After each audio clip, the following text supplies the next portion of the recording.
silbi sa lipunan di pa aapi. Isinusulong ko mga layunin, karapatan sa mga usapin. Sa edukasyon at pagkasanay, kahirap ang kalusugan taglay.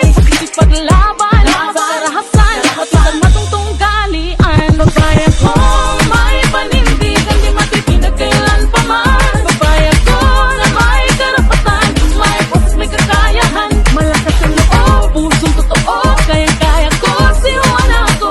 Sa buong bansa at buong mundo'y pagsigawan, sinuwan ako.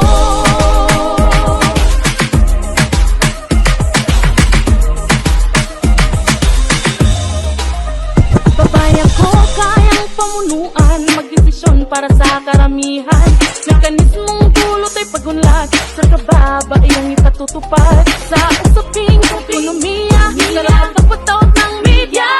Sa kabataan, kalikasan, sa ng buong sambayanan. Babayan ko, may panindigan, di matitinag kailan pa man. Babayan ko na may... Bawat isang kababaihan na may dugong papailaan sa lungsod ng Santa Rosa, lahat kayon ay pwedeng mag-aruga, mag-alaga at maging leader ng inyong mga tahanan at ng inyong mga in Santa Rosa, equal po ang lahat. And happy Women's Month to everyone!